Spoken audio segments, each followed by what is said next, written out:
Welcome to First Unitarian Society of Minneapolis, the birthplace of Congregational Humanism. We carry on that tradition of free thought today, dedicated to promoting a free search for truth, meaning, and justice. Our web address is firstunitarian.org. I'm David Breeden, Senior Minister. Welcome.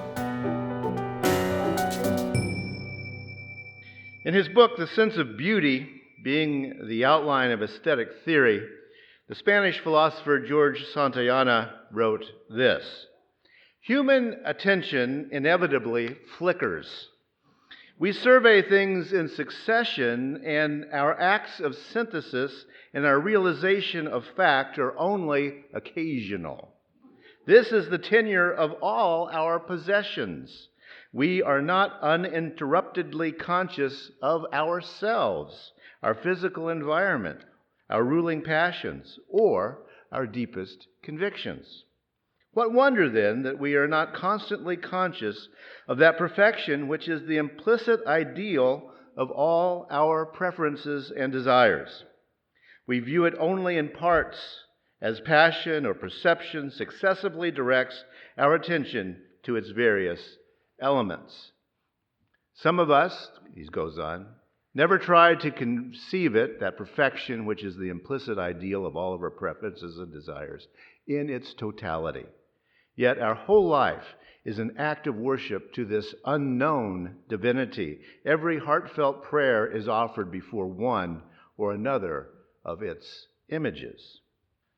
Now for a little poetry. "And I have felt a presence that disturbs me with the joy of elevated thoughts, a sense sublime of something far more deeply interfused, whose dwelling is the light of setting suns, and the round ocean, and the living air, and the blue sky, and in the mind of man. A motion and a spirit that impels all thinking things, all objects of all thought, and rolls through all things." End quote. Now, that's awe. A-W-E. Beethoven level awe. Romantic era, big A, awe. And actually, that's the British Romantic era awe written by William Wordsworth in a poem he called Lines Written a Few Miles Above Tintern Abbey. "A presence that disturbs me with the joy of elevated thoughts, a sense sublime of something far more deeply interfused, whose dwelling is the light of setting suns." Awe, wonder, and what we call a mystical experience. Now here's another one, this one by the Apostle Paul. He said, "I will go on to visions and revelations of the Lord. I know a person in Christ who 14 years ago was caught up to the third heaven. Whether in the body or out of the body, I don't know. God knows. And I know that such a person, whether in the body or out of the body, I don't know, God knows, was caught up into paradise and heard things that were not to be told, that no mortal is permitted to repeat." End quote.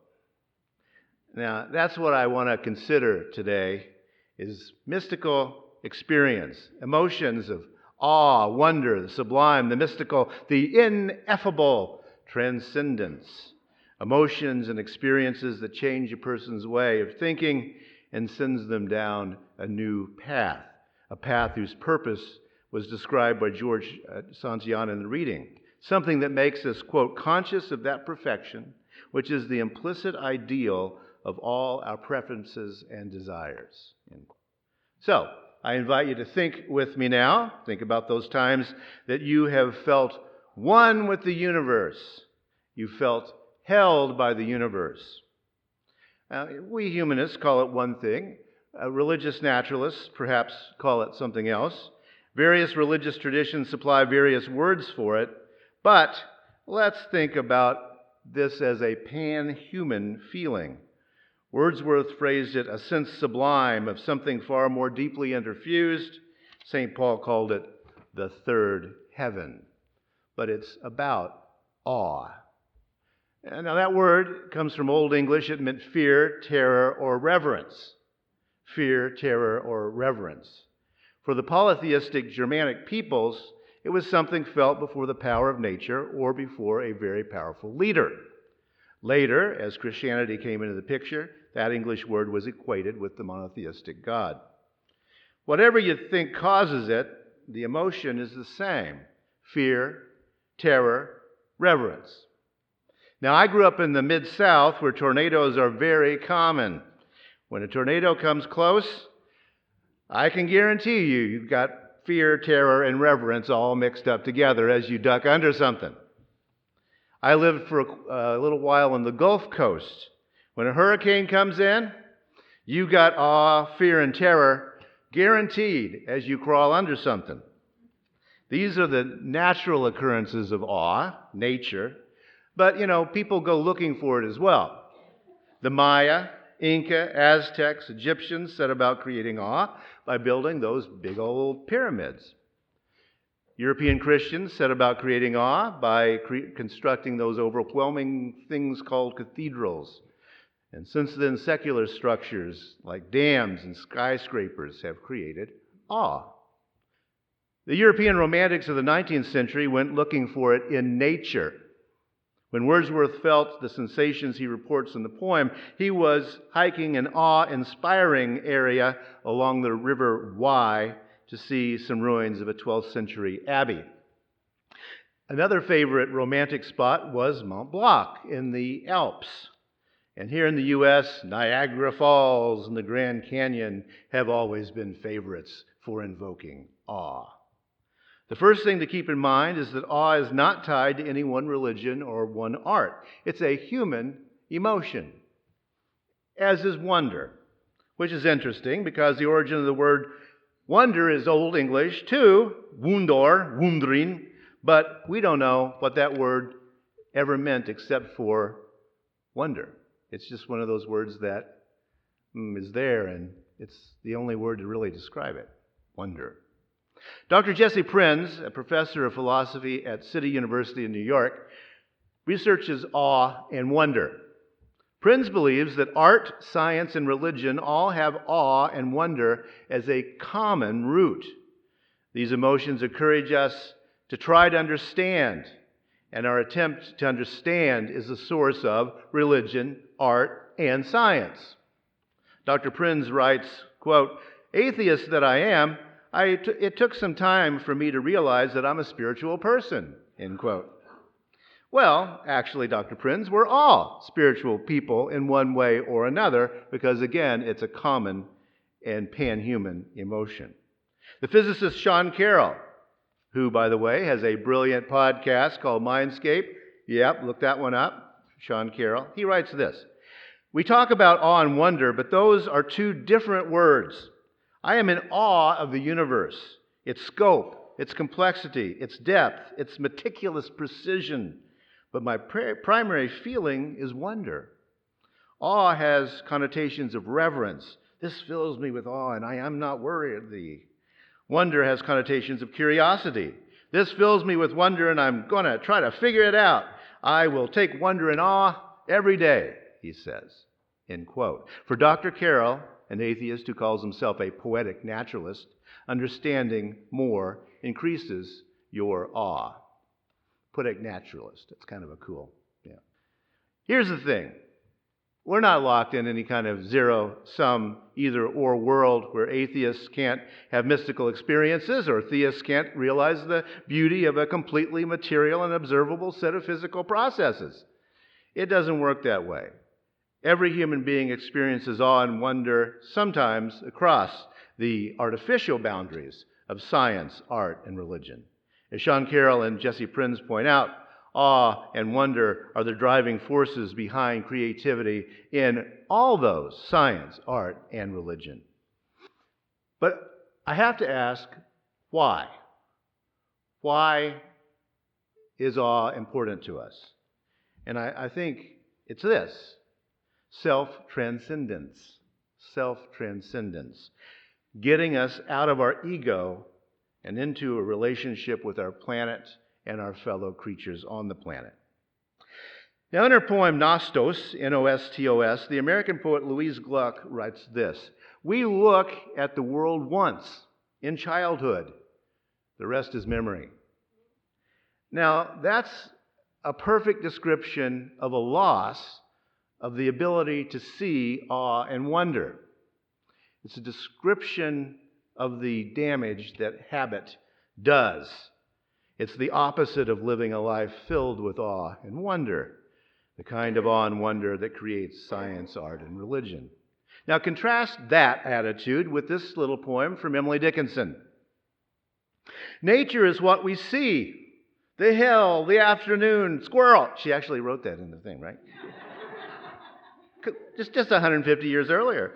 "Eclipse, the bumblebee. Nay, nature is heaven. Nature is what we hear, the bobolink, the sea, thunder, the cricket. Nay, nature is harmony. Nature is what we know, yet have no art to say. So impotent our wisdom is to nature's simplicity." Now, that's not the writing of somebody living in a rut, is it? This is someone who experiences awe and wonder in the little things that she sees in new ways. Seeing a squirrel, a bumblebee, a bird, a cricket. It's a poem about ineffability. She expresses it in a way that says it escapes my ability to put it into words. The experience that William Wordsworth and Emily Dickinson and George Santayana and Jesse Prinz and Sean Carroll and St. Paul are talking about, it's an experience beyond words, but one that reinforces personal, subjective meaning and purpose in a pre-verbal sort of way, if you will. It just takes a hold of you. Now, I want to take a little bit closer look at what Santayana thought about this. Read it again. "Human attention inevitably flickers." Remember that 7-minute attention span we all have? Human attention inevitably flickers. We survey things in succession, and our acts of synthesis and our realization of fact are only occasional. This is the tenure of our possessions. We are not uninterruptedly conscious of ourselves, our physical environment, our ruling passions, or our deepest convictions. Now notice that Santayana is saying we live in a sort of abstract, hazy rut, not quite recognizing the things around us and not quite realizing what we ourselves are even doing. We're not focused on our central concerns or meaning or purpose. This is, Santayana claims, the normal mode of being alive in the world. It's our autopilot. But it's not a good thing, according to Santayana. He says, "What wonder, then, that we are not constantly conscious of that perfection, which is the implicit ideal of all our preferences and desires. We view it only in parts, as passion or perception successively directs our attention to its various elements.